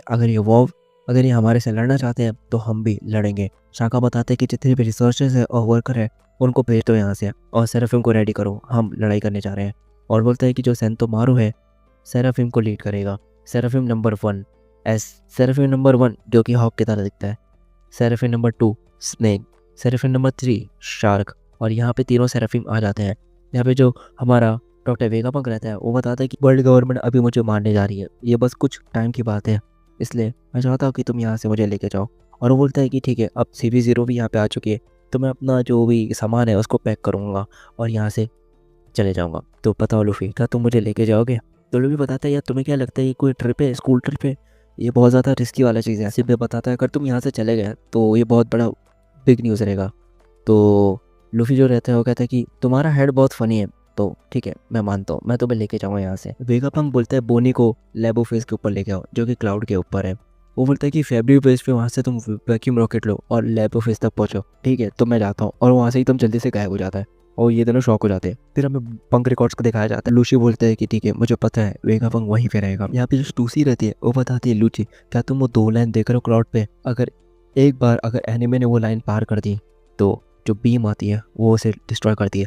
तो काकू वहाँ पे जा ही रहा होता है तो उसको डिस्ट्रॉय कर देता है और वो बोलती है कि लेज़र बीम एक्टिवेट हो जाते हैं। फिर टूसी बताती है कि उस बैरियर को हम लोग कहते हैं फ्रंटियर टूम। टूसी बोलती है कि हमें इस साइंटिस्ट को अंडरएस्टिमेट नहीं करना चाहिए। लूसी कहते हैं कि तुम्हें फिर काकू को पहले नहीं बताने हुआ, और काकू आ जाता है और काकू कहता है कि तुम बहुत ज़्यादा अमीर हॉस्टेस थी, तुम्हें ये पहले बताना चाहिए था। और यहाँ पे आ जाती है एटलस। एटलस बोलती है कि यहाँ पे कौन जो है मतलब इतनी सारी भगदड़ मचा रहा है। सांजी ये सब देख रहा होता है और सांजी बोलते हैं कि उस बंदी को रोको नहीं तो वो बहुत मारेगा उसको।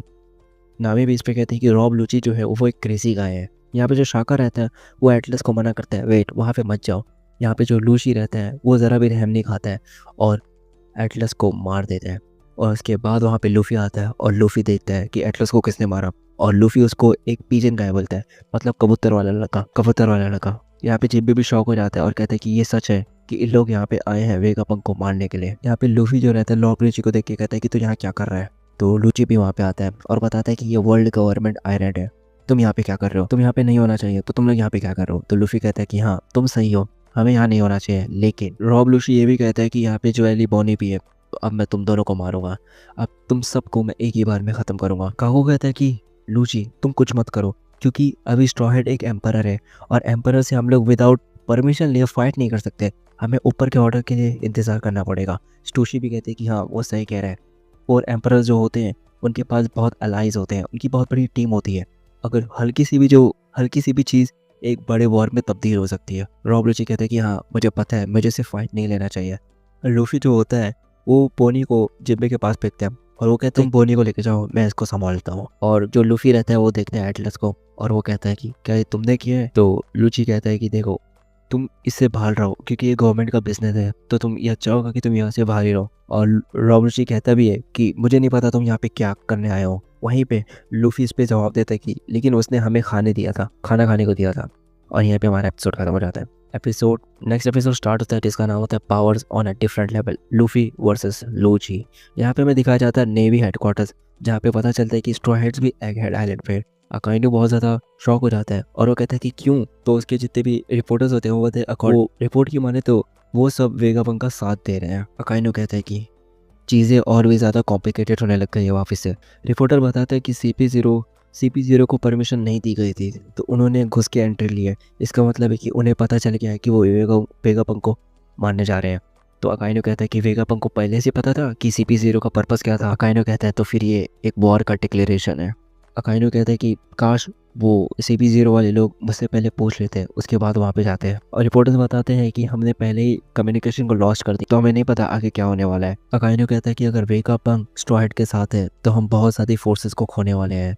यहाँ पे अकाइनो कहता है कि किजारू कहाँ पे है, तो रिपोर्टर्स बताते हैं कि हाँ वो पहले ही जा चुके हैं एकेड आइलैंड की तरफ। और यहाँ पे हमें दिखाया जाता है किजारू, क्योंकि किजारू पहले भी एकेड आइलैंड पे कुछ काम करने के लिए गया था और वही काम करने के लिए वो वापस जा रहा है। उसके बाद अकाइनो कहते हैं कि लूची को कहो कि कुछ भी ना करे लूफी को जब तक वो आ नहीं जाता। यहाँ पे लूफी जो रहता है एकदम रेडी हो जाता है लड़ने के लिए, और वो बताता है कि देखो तुमने क्या किया है। तो लूची कहता है कि मुझे घंटा फर्क नहीं पता, ठीक है। और यहाँ पे जिम्बे भी लोग को मना कर रहे थे कि देखो यार अभी टाइम नहीं है लड़ाई वड़ाई करने का। और वैसे ही दोनों फाइट करना स्टार्ट कर देते हैं और बड़े पंच मारते हैं एक दूसरे को। और लूची फिर बोलता है कि वो पोस्टर पे कौन था। तो लूफी कहता है अच्छा तो तुम्हें जानना है वो कौन था। तो लूची कहता है कि हाँ भाई मुझे जानना है वो कौन था। और फिर दोनों में वापस लड़ाई स्टार्ट हो जाती है और रॉब लूची लूफी की पावर देख के बहुत ज़्यादा और शॉक हो जाता है और कहता है कि ये मज़ेदार होने वाला है। और वैसी जैसे ये बोलते हैं वैसी लूफी एकदम शर्ट से उसके पास आ जाता है और उसको एक फाइट मार के एकदम दूर फेंक देता है। वैसी नाम ही बताते कि ये वही लूफी है काइडो को मारा था। तो शाका उसको देख के कहता है वाइट वॉरियर। लूफी लूची को बोलता है कि भाई तो कहाँ गया एक ही बार में इतना दूर। जो लूची रहता है वो कहता है कि ये तेरा एटीट्यूड जो है ना ये मुझे यही बहुत ज़्यादा खलता है, ठीक है अब तो गया काम से। और वो बताता है कि तू अकेला नहीं है जो 4 साल में स्ट्रांग हुआ है। और वैसे में दिखाया जाता है कि कैट फ्रूट का मॉडल लेपर्ड अवेकन्ड फॉर्म। काकू कहता भी है कि लूची रुको हमें अभी तक परमिशन नहीं मिली है। यहाँ पे शाका बताता है कि most of the time Zoan type के जो फ्रूट अवेकन होते हैं यूज़र की पर्सनैलिटी जैसी है वैसी फॉर्म अवेकन होती है फ्रूट की, ठीक है आप समझ रहे होगे। लूफी जो है लूची को चिढ़ा रहा रहता है कि ले मेरे एस पे किस कर। भाई ये बहुत हरामी बनता है माँ कसम। और यहाँ पे दोनों की मसवारी लड़ाई हो जाती है। वैसे ही वहाँ पे वेगापंक आ जाता है और कहते हैं कि वाइट वॉरियर अपीयर हो गया है। इन लोग वेगापंक को देख के शॉक हो जाते हैं और कहते हैं कि अभी तो 1 सेकंड पहले वो नीचे था। यहाँ पे वेगापंक आ जाता है और नामी से कहता है कि ठीक है तो तुम मुझे ट्रांसफॉर्मेशन के बारे में बताओ। दोनों के नामी और रूसब कहते हैं कि हमें इस ट्रांसफॉर्मेशन के बारे में नहीं पता है, लेकिन ज़्यादातर वो हर एक अटैक के बाद गम गम फ्रूट बोलता है और ये एक डेविल फ्रूट है। वेगापंक इस पे कहता है कि ऐसा कोई फ्रूट है ही नहीं ओल्ड डेविल फ्रूट एनसाइक्लोपीडिया में। तो लोग सब शौक हो जाते हैं कि ऐसे कैसे हो सकता है। वो लोग बोलते हैं कि ऐसा नहीं हो सकता है क्योंकि वो हमेशा ही अपने फ्रूट को गम गम कहता है। वेगापंक कहता है कि मुझे पता था कि ये एक नसीब है, लेकिन मुझे ये नहीं पता था कि मैं उससे ऐसा मिलूंगा। जिस पे लोग जो रहते हैं वो एकदम शौक होते हैं। वो कहते हैं कि बताओ भाई ऐसा क्या चीज़ है जो तुम्हें इतने ज़्यादा एक्साइटेड कर रही है, तो हमें भी बताओ। और लोग पूछ रहे थे कि हमारे कैप्टन को क्या हुआ है। वो बताता है ये डॉक्टर वेगापंक बताता है कि जो अपीयरेंस इसने लिया है वो एक ओल्ड बुक में है और वो एक गॉड को रिसेंबल करता है। रॉबिन कहते हैं क्या तुम ये कहना चाहते हो कि ये एक गॉड की अपीयरेंस है। तो डॉक्टर वेगापंक बताता है कि हाँ गॉड की अपीयरेंस है जो वॉरियर ऑफ लिबरेशन है और वो हमेशा लोगों को स्माइल करवाता है। The sun god Nika. यहाँ पे लोग शौक हो जाते हैं, बोलते हैं कि क्या नेका हमने इस बारे में नहीं सुना है। तो डॉक्टर वेगापंक बताते हैं कि हाँ ये एक ऐसा गॉड है जो कि हिस्ट्री से मिटा दिया गया है, लेकिन जब तक आधे लोग भी इसके बारे में जानते हैं तब तक ये डिसअपियर नहीं होएगा। और वो बताता है कि जितनी भी चीज़ें इस दुनिया में आई है वो एक डिज़ायर की वजह से आई है, डेविल फ्रूट्स। वो बताते हैं कि जो डेविल फ्रूट होते हैं वो पीपल ने डिज़ायर किया था, मैनिफेस्ट किया था ताकि ऐसी कुछ आए और तब तब वजूद में आता है डेविल फ्रूट। डेविल फ्रूट जो होता है अगर कोई इंसान खा लेता है तो वो रूप में बदल जाता है, उस डेविल फ्रूट की पावर हासिल कर लेता है। लेकिन इसका एक साइड इफेक्ट भी रहता है और वो साइड इफेक्ट है वो कभी पानी में नहीं जा सकते। वेगापंक कहता है कि तुमने ये भी सोचने की ज़रूरत नहीं है कि भगवान है भी या नहीं। और वो कहता है ना ये दुनिया दिलचस्प। उसके बाद यहाँ पे संतो मारो आता है और वो कहता है कि क्या तुम्हें पता है वो कहाँ है। और हमें दिखाया जाता है और संत मारो दिखाया जाता है जो कि होता है captain of the navy headquarters science team का। और ये बोलता है कि ये गवर्नमेंट और पायरेट्स का प्लेग्राउंड नहीं है। संत मारो पूछते है कि दद्दू मैं क्या करूँ, सेपरपुल हमारे लोग हैं और पायरेट्स हमारे दुश्मन हैं, क्या मैं भी CP0 के साथ लड़ूँ। तो यहाँ पे हमारा वेगापंक कहते हैं कि नहीं ऐसा नहीं है संत मारो, बात यह है कि CP0 का टारगेट मैं हूँ। तो सदर मारू कहता है कि अब आपने क्या किया, कहीं आपने गवर्नमेंट से बगावत तो नहीं कर दी। तो वेगापंक कहते हैं कि सॉरी पर मैं चाहता हूँ कि तुम CP0 को दूर भगा दो। तो संदमारू कहते हैं कि 1 मिनट फिर तो मैं गद्दार बन जाऊंगा। तो यहाँ पे वेगापंक कहते हैं कि ठीक है मुझे तुम्हारी राय भी जाननी है। और वो कहते हैं कि मेरा तुम पर एक एहसान है, मैंने तुम्हें गरीबी से बचाया था, अब तुम क्या करोगे। अब यहाँ पे जो संता मारू है कहते हैं कि आप मुझ पर प्रेशर बना रहे हो। उसके बाद यहाँ पे स्टोशी और काको कहते हैं क्या वो हमारे लिए लड़ने वाला है। उनके पास 3 ज़रापे में मुश्किल पड़ने वाली है। काकू कहता है मुश्किल पड़ने वाली है और काकू फिर एसबीआर को ऑर्डर देता है कि उनमें से एक को खत्म कर दो। वैसे ही सेंटामारो कहता है कि हिलना मत एसबीआर। स्टूशी कहती है कुछ नहीं हो सकता काकू, हम घाटे में हैं। सेंटामारो कहता है कि एसबीआर उन ऑफिसर को खत्म कर दो और यहाँ पे एसबीआर जो है बहुत सारी लेजर बीम्स उन पे शूट करने वाला होता है और शूट कर देता है। यहाँ पे काकू कहता है कि सेंटामारो की कमांड की प्रायोरिटी हमसे ज़्यादा है। स्टूशी कहती है हाँ, पैसिफिस्टास ऑथोरिटी की एक हायरार्की को फॉलो करते हैं और उनकी प्रायोरिटी भी उसी पर डिपेंड करती है। First highest authority five Elder के पास है, उसके बाद सेकंड है डॉक्टर वेगापंक, उसके बाद है सेंटामारो और उसके बाद नंबर 4 पर आते हैं हम चाहे कुछ भी कर ले वो सेंटामारो की कमांड ही लेंगे। तो काकू कहता तो हम फाइव एल्डर से हेल्प लेते हैं। स्टोशी बताती कि नहीं, वो सिर्फ डायरेक्ट कमांड लेते हैं। पैसिफिस्टास ट्रांसपोर्टर स्नेल्स के सर ये ऑर्डर्स बिल्कुल नहीं लेते हैं। यहाँ पे लूफी लूची को बहुत ही मार रहा होता है। सत्तामारू कहता है स्नेक स्ट्रॉहेड और बाकियों को वैक्यूम रॉकेट तक लेके जाओ। स्नेक यहाँ पे वो लड़की जो हमारी लूफी की बंदी की तरह दिखती है उसको कहती है और वो कहता है कि ताकि वो फ्रंटियर डोम तक पहुंच सके।